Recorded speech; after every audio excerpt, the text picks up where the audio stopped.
Sports. Nick, you talking Giannis this morning? Yeah, so listen, this is less about Giannis and more about the psychology of people who decide to be umpires or referees in sports. What is it about you that makes you decide, I am going to make the most obscure calls in the biggest possible moments imaginable? Giannis has been flirting with a 10-second violation on every free throw all year. Never been called. Guess when they call it? With a minute left in a one-point playoff game. That's me too, Budenholzer. Are you out of your mind? Call this in the first quarter. He's taking just as much time. Let him know. People are like, oh, it's the right call. Well, if you're going to say the refs got this right, then you must acknowledge they got it wrong the previous 9 free throws. Clean it up, officials. I don't want to see it. None of this obscurity in final minutes. You're on notice. I don't know what you're on notice for, but consider yourself on notice. Clean it up, refs. We don't like it. Nick. Yeah, what? If he broke the rules, then he broke the rules. Like, come on. Tell him just to get it done within 10 seconds. Brandon. I hear what you're saying. I hear what you're saying. They had opportunities. OPI one way the whole game, and they're letting you fan fight. And then in the fourth quarter on a game-winning touchdown, they're like, oh, he pushed off. You're going to be a little angry. Call it when you call it from the beginning or not at all.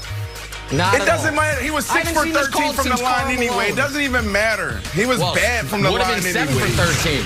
Would have been 7 for 13. They stole one. Turn the fans up in my headphones. Fans are back. Some big shots this weekend, none bigger than the ones delivered by Pfizer, Moderna, and Johnson & Johnson. I'm just kidding with you. Hey, shout out to all the vaccinations here. We are allowed to have fans back in a major way. 10,000 people at the PGA. And it's not just noise. A lot of people say, oh, I miss the fan noise. I love vuvuzelas. That's not what it is. It's part of the storyline. Without the fans in Madison Square Garden, Trae Young doesn't turn into a villain. You don't go like, monitors in the bubble. Oh, yeah, monitor, turn your Zoom off. You need the interaction. And finally, how about Phoenix? That felt like a real playoff atmosphere. And Nick, I know you want to say, hey, it's just a feel-out game. LeBron loses game 1 a lot. LeBron also always has home court advantage. And these Phoenix Suns fans are pumped up since the last time they were in the playoffs was 1987. I don't know if that's true. I'm sure Barkley made it to the playoffs 10 years ago. Went to the finals, but still, you get the point. They haven't been in the playoffs in a long time. So shout out to fans. Shout out to you at home. You did a great job. Shout out to all the scientists who gave us the vaccinations. Good job. Wow, with like 9 takes and shout outs in one. I like that. Yeah. I liked it. Let's play a little Draw in the Blank, sponsored by Hanes. Perfect separation and support. The new Comfort Flex Fit Total Support Couch from Hanes. How about Chris Middleton nailing the overtime game winner to beat Miami in game 1? Giannis finished 26-18. Game 2 set for tonight, but Brandon Middleton taking that game-winning shot was blank. Well, first, I mean, Chris Middleton, man, this dude has been playing phenomenal all year, and I've disrespected him all year because I'm like, Chris Middleton is your number 2 guy. So I shout out to him for having a big moment, but he's been doing it all year. But Nick, here's the issue, man. This is the reason, and that's my answer. This is the reason why this team won't beat the Nets in the second round when you look at your bracket and how you have this thing playing out. This is the reason why the Nets will win the East. Because when you have Giannis, your number 1 player, your superstar, and he's not taking the final shot, that's a problem. You can't win big games when you have your number 1 guy watching and facilitating. It just can't happen. So this is the reason why. So here's the thing. You can win big games like this, but it's a very specific model. So game 1 against the Heat was Kobe Shaq, because this is exactly how the Lakers of the Kobe Shaq era did things. Shaq dominated throughout the bulk of the game, but because of free throw shooting and because obviously you can't draw up a game-winning jump shot for Shaq, Kobe had to do it late. The problem, of course, is, even though everyone last year was like, oh, Giannis, look at his numbers. He's prime Shaq. It's like, I love Giannis. He wasn't prime Shaq. And obviously, Chris Middleton's not Kobe. So this is the Kobe Shaq model, but Giannis is like 88% of prime Shaq, and Middleton's like 51% of prime Kobe, so it's going to be a tough putt. Luckily, Wilds, against the Nets, I don't know if they'll need many game winners because Giannis will score 45 in the first 45 minutes, so they should have a comfortable margin, defense. so they don't need to hit these game winners. Defense, huh? Hey, quick bonus take for you. Hey, Pat Riley, take these yellow Pacers jerseys and throw them in the trash. Why don't you dress like the Heat if you want to win the game? No one likes these trophies. Oh, they're like the trophy. What? They're like the trophy? No, they're not. They're like the Pacers. They're like, get rid of those things. Now, Tim, that was your bonus take. That was a free one. That was a free one. Here's the real take. It's the right play. It's the right call. Giannis is 0 for 13 from outside of the restricted area during the game. So look, you can't go to him, Brandon. These are just all brick city, and he's not even from New Jersey. So hey, good job down there. You're looking like Zion, a lot of green near the basket, but the rest of it was just bricks.